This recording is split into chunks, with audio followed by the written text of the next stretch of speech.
Биздин махаббат хикаямыз мектептен башталды. 2009-жылы мен басқа мектептен ауысып келген болатынмын. Сол күні оны алғаш рет көрдім, тарих кабинетінен шығып бара жатқан.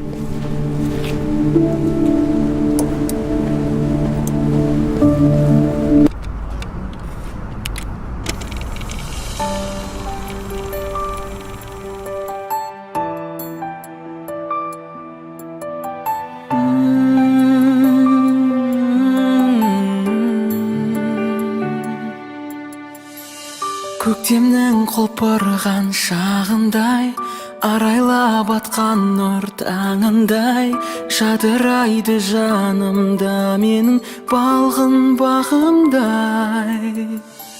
Сезімге жүрегім жол ашты, бүріндей ағаштың алғашқы, оянған бұл нәзік сезімім әнмен жалғасты. Махаббат әні жүрекке үй алады, жер көкке сый алмадым, бір өзіңді